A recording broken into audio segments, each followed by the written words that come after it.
Hello student. आज हम 2025 में होने वाले एनएमएस एग्ज़ाम के सेट के महत्वपूर्ण प्रश्नों को पढ़ेंगे। तो चलिए शुरू करते हैं। इसमें इसमें पहला प्रश्न है कि कार्य करने की क्षमता को क्या कहते हैं। तो इसका उत्तर हो जाएगा कि कार्य करने की क्षमता को ऊर्जा कहते हैं। दूसरा प्रश्न है कि निम्नलिखित में गतिशील वस्तु कौन सी है। मेज, टीवी, अलमारी, उड़ता पक्षी। तो इसका उत्तर हो जाएगा उड़ता पक्षी। कोई व्यक्ति आर त्रिज्या के वृत्ताकार मार्ग पर चलते हुए आधे वृत्त का रास्ता तय करता है, व्यक्ति का विस्थापन क्या होगा। तो अगर मान लेते हैं कि कोई वृत्ताकार मार्ग है, तो इसका जो होता है रेडियस आर हो जाएगा। तो इस पे जब ये पूरा घूमेगा यहाँ से यहाँ तक, तो ये अर्धवृत्त हो गया, ये इसका आर, ये रेडियस, इधर रेडियस। तो विस्थापन होता है कि जहाँ से शुरू किया वहाँ से लेकर के और जहाँ पहुँचा वहाँ तक के बीच की दूरी। तो जब ये आर है तो ये भी आर हो जाएगा, तो यहाँ से यहाँ तक के बीच की दूरी हो जाएगी 2r। तो इसलिए इसका उत्तर 2r हो जाएगा। गुरुत्वीय स्थितिज ऊर्जा का मात्रक क्या होता है। गुरुत्वीय स्थितिज ऊर्जा, जो भी ऊर्जा है सबका मात्रक जूल होता है। फिर नेक्स्ट है इसमें कि किसी गतिशील वस्तु के लिए दूरी तथा विस्थापन में क्या संबंध होता है। तो जैसे दूरी अगर हम निकालते हैं तो सभी टोटल दूरी होता है कि अगर कोई वस्तु एक बिंदु से, जैसे ए बी सी है, यहाँ से बी गया, फिर सी, फिर ए आया, ये 2, ये 3, ये 4, तो ये टोटल जोड़ देंगे, 4 3 7 2 9, ये मीटर या किलोमीटर। तो ये 9 इसकी जो दूरी हो जाएगी। लेकिन जो विस्थापन होता है वो शुरुआत के पॉइंट से लेके, प्रारंभिक पॉइंट से लेके और लास्ट पॉइंट, तो ये यहीं से आके यहीं पे आ गया, तो इसका विस्थापन 0 हो जाएगा। तो इसलिए हर कंडीशन में या तो दूरी अधिक होगी या तो बराबर होगी विस्थापन के। इसलिए इसका उत्तर हो जाएगा कि दूरी या तो अधिक है या तो बराबर है विस्थापन के। फिर अगला है कि कंपन करने वाली वस्तु द्वारा एक कंपन करने में लगे समय को क्या कहते हैं। तो इसको आवर्तकाल कहते हैं। तड़ित चालक किससे बनाया जाता है। तड़ित चालक किससे बनाया जाता है, तो ये तांबे से बनाया जाता है। निम्नलिखित में कौन सी दीप्त वस्तु नहीं है। दीप्त वस्तु का मतलब कि जिसका खुद का प्रकाश न हो। तो इसमें हो जाएगा पुस्तक, ये जो है अदीप्त है। और जिसमें प्रकाश होता है उसको दीप्त वस्तु कहते हैं, जैसे सूर्य, एलईडी, तारे, इन सब का अपना प्रकाश है। फिर आगे है इसमें नेक्स्ट, समतल दर्पण पर अभिलंबवत प्रकाश किरण के लिए आपतन कोण I तथा परावर्तन कोण R में संबंध क्या होगा। तो इसका उत्तर हो जाएगा दूसरा। इसमें होता है कि ये अभिलंब से ये आपतन कोण जो होता है, आपतित किरण, और ये परावर्तित किरण, ये दोनों जो है I और ये R, ये दोनों कोण जो होते हैं बराबर होते हैं। लेकिन जब अभिलंबवत पड़ेगा यानी 0 डिग्री पे, तो ये वापस भी उसी दिशा में हो जाएगा, इसलिए इसका मान 0 हो जाएगा। निम्नलिखित में पारदर्शी वस्तु कौन सी है। तो इसमें हो जाएगा स्वच्छ कांच। स्वच्छ कांच जो है पारदर्शी होता है। फिर नेक्स्ट है कि मानव शरीर का सामान्य ताप क्या होता है। मानव शरीर का सामान्य ताप, ये डिग्री सेल्सियस में अगर लें तो 37 डिग्री सेल्सियस, और फ़ारेनहाइट में 98.6 डिग्री फ़ारेनहाइट। तो इसलिए इसका उत्तर हो जाएगा तीसरा, 98.6 डिग्री फ़ारेनहाइट। इंद्रधनुष के वर्णों में मध्य का वर्ण क्या होता है। तो इंद्रधनुष के वर्णों में मध्य का वर्ण जो होता है पीला, ये होता है पीला। नहीं, इसमें जो होता है, ये गलत हो गया उत्तर इसका, ये होता है हरा। इसके बाद है कि निकट दृष्टि दोष की स्थिति में दूर स्थित वस्तु का प्रतिबिंब कहाँ बनता है। निकट दृष्टि दोष की स्थिति में दूर स्थित वस्तु का प्रतिबिंब कहाँ बनता है। तो इसका उत्तर हो जाएगा कि रेटिना पर, रेटिना के पीछे, बाद में, या रेटिना के सामने। तो इसका उत्तर हो जाएगा रेटिना के सामने या पॉले। निम्नलिखित में ऊर्जा का नवीकरणीय स्रोत कौन सा है। नवीकरणीय स्रोत का मतलब कि जिसको हम पुनः प्राप्त कर सकते हैं। तो इसमें हो जाएगा सौर ऊर्जा। रासायनिक ऊर्जा का विद्युत ऊर्जा में रूपांतरण करने वाली युक्ति कौन सी होती है।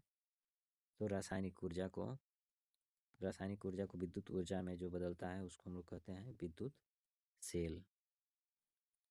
फिर नेक्स्ट है इसमें कि क्रोमियम ऑक्साइड मिलाने से निर्मित कांच होता है, तो ये हरा कांच होता है। पदार्थों में अणुओं के बीच लगने वाले आकर्षण बल का सही क्रम है, तो इसमें हो जाएगा ठोस इज ग्रेटर देन द्रव और इज ग्रेटर देन गैस। प्रत्यावर्तित परिवर्तन का उदाहरण है, तो प्रत्यावर्तित परिवर्तन का उदाहरण है मोम का पिघलना। गैलेना किसका अयस्क है? गैलेना लेड का अयस्क है। प्रयोगशाला थर्मामीटर के अधो बिंदु का ताप होता है, तो इसका ताप हो जाएगा 32 डिग्री फ़ारेनहाइट। फिर नेक्स्ट हो जाएगा इसमें कि पदार्थ की सूक्ष्मतम इकाई है। पदार्थ की सूक्ष्मतम इकाई परमाणु। कपास की खेती के लिए उपयुक्त तापमान कपास की खेती के लिए उपयुक्त तापमान ये होता है कि 21 डिग्री सेल्सियस से लेके 27 डिग्री सेल्सियस तक। भेड़ के रेशों की चिकनाई धूल और गर्त निकालने के लिए की जाने वाली प्रक्रिया कहलाती है, तो ये होता है अभिमार्जन, इसको अभिमार्जन कहते हैं। फिर नेक्स्ट है इसमें HCl प्लस NaOH हाइड्रोक्लोरिक अम्ल और सोडियम हाइड्रोक्साइड, अगर इसको रिएक्ट कराएंगे तो H2O प्लस उष्मा के अलावा ये X क्या होगा यहाँ पे, तो X के समतुल्य हो जाएगा NaCl सोडियम क्लोराइड। नेक्स्ट है कि पोटेशियम कार्बोनेट चूना पत्थर और रेत के मिश्रण से बनता है। पोटेशियम कार्बोनेट चूना पत्थर और रेत के मिश्रण से बनता है कठोर कांच, इसके द्वारा कठोर कांच बनता है। जल में घुलनशील विटामिन है, तो जल में जो घुलनशील विटामिन होते हैं वो होते हैं बी और सी। विटामिन बी और सी जो होते हैं ये जल में घुलनशील होते हैं, तो इसका उत्तर हो जाएगा विटामिन बी। हरे पौधों द्वारा भोजन बनाने की प्रक्रिया कहलाती है।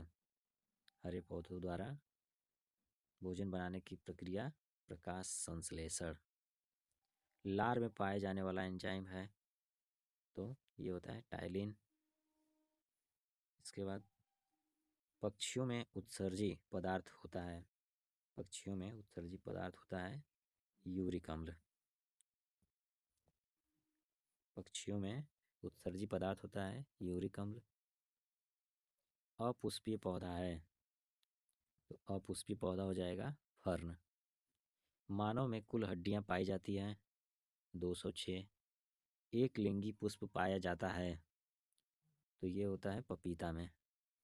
बहुकोशिकीय जंतु का उदाहरण है, इसमें हो जाएगा मछली बहुकोशिकीय में, और ये सब है एक कोशिकीय। फिर नेक्स्ट हो जाएगा कि पौधों में निषेचन के पश्चात अंडाशय विकसित होकर बनाता है। पौधों में निषेचन के पश्चात अंडाशय विकसित होकर बनाता है, तो ये होता है फल। एक कोशिकीय जीव का उदाहरण नहीं है, तो इसमें ये तीनों जो है एक कोशिकीय है, तो ये हो जाएगा कि एक कोशिकीय केचुआ नहीं है। फिर नेक्स्ट है कि गायत्री मंत्र का उल्लेख किस वेद में किया गया? यहाँ से सामाजिक विज्ञान के प्रश्न है, तो गायत्री मंत्र का उल्लेख किस वेद में किया गया है? तो इसका उत्तर हो जाएगा ऋग्वेद। एलोरा के कैलाश मंदिर का निर्माण किस शासक ने करवाया था? ये प्रश्न लगभग हर स्टेट में होने वाले एमएस एग्जाम में पूछ रहा है। तो एलोरा का कैलाश मंदिर का निर्माण किस शासक ने करवाया था? तो इसका उत्तर हो जाएगा कृष्ण प्रथम। फिर नेक्स्ट है कि पानीपत के तृतीय युद्ध में मराठा संघ को किसने पराजित किया? तो अहमद शाह अब्दाली ने। शिवाजी के अष्टप्रधान मंत्रिपरिषद में किसे सर्वोच्च स्थान प्राप्त था? तो पेशवा यानी प्रधानमंत्री पेशवा को प्राप्त था। फिर नेक्स्ट हो जाएगा इसमें कि धम्म महामात्रों की नियुक्ति किसके शासनकाल में हुई थी? तो इसका उत्तर हो जाएगा कि अशोक के शासनकाल में। शेरशाह सूरी का मकबरा कहाँ स्थित है? तो ये बिहार के सासाराम में। मोहम्मद गोरी और जयचंद के बीच कौन सा युद्ध लड़ा गया था? तो मोहम्मद गोरी और जयचंद के बीच चंदावर का युद्ध लड़ा गया। सिंधु घाटी सभ्यता के किस स्थल से बंदरगाह का साक्ष्य मिलता है? सिंधु घाटी सभ्यता के किस स्थल से बंदरगाह? तो इसका उत्तर हो जाएगा लोथल। इसका उत्तर लोथल हो जाएगा।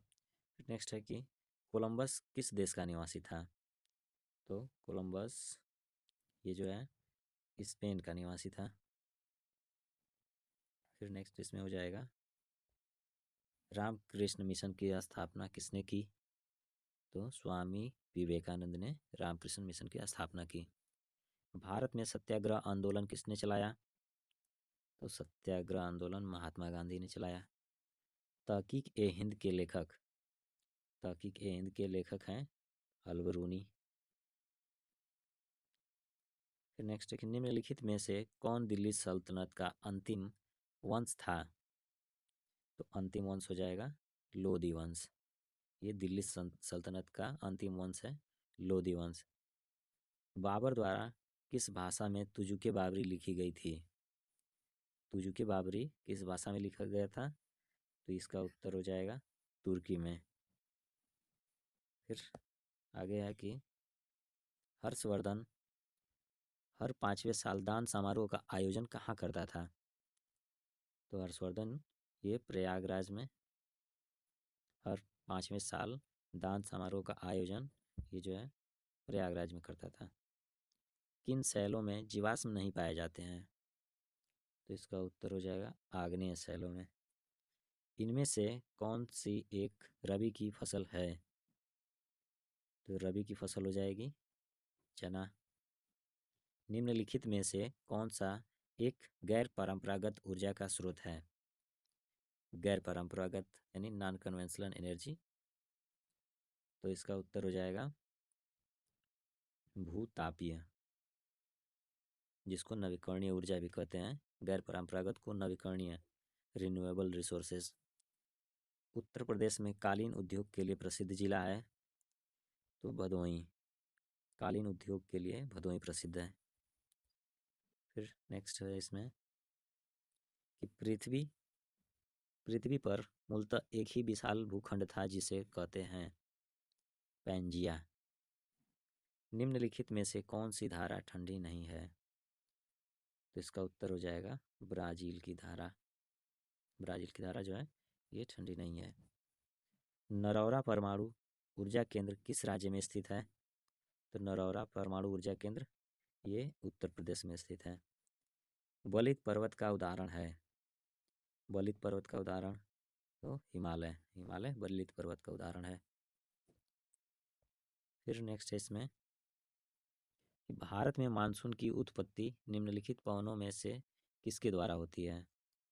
भारत में मानसून की उत्पत्ति किस पवन के द्वारा होती है? तो दक्षिण पश्चिम पवन के द्वारा होती है। गंगा और यमुना का संगम स्थल कौन सा है? तो ये प्रयागराज। सूचना का अधिकार अधिनियम पारित हुआ किस वर्ष में? तो इसका उत्तर हो जाएगा 2005 में। निम्नलिखित में से कौन संसद का अनन्य भाग नहीं है? तो इसका उत्तर हो जाएगा कि उपराष्ट्रपति। मौलिक अधिकारों की संख्या है? तो मौलिक अधिकारों की संख्या है 6। इसके आगे नेक्स्ट है कि राज्यसभा किसके द्वारा भंग की जा सकती है? राज्यसभा किसके द्वारा भंग की जा सकती है? तो ये किसी के द्वारा नहीं भंग की जा सकती। तो इसका उत्तर हो जाएगा कि उपरोक्त में से किसी के द्वारा नहीं। भारतीय संविधान के अंतर्गत निम्नलिखित में से किसे मूल अधिकारों का संरक्षक समझा जाता है? तो भारतीय संविधान के अंतर्गत न्यायपालिका को मूल अधिकारों का संरक्षक समझा जाता है। लोकतंत्र का चौथा आधार स्तंभ है मीडिया। मीडिया जो है ये चौथा आधार स्तंभ है। फिर नेक्स्ट है कि उत्तर प्रदेश के प्रथम मुख्यमंत्री कौन थे? उत्तर प्रदेश के प्रथम मुख्यमंत्री गोविंद बल्लभ पंत। जिला पंचायत सदस्य का चुनाव लड़ने के लिए आयु कितनी होनी चाहिए? इसका उत्तर होगा कि 21 वर्ष। उत्तर प्रदेश में लोकसभा की कुल कितनी सीटें हैं? उत्तर प्रदेश में लोकसभा की 80 सीटें हैं। संविधान सभा के अस्थाई अध्यक्ष कौन थे? तो संविधान सभा के अस्थाई अध्यक्ष थे डॉक्टर राजेंद्र प्रसाद, और अस्थाई सच्चिदानंद, डॉक्टर सच्चिदानंद सिन्हा।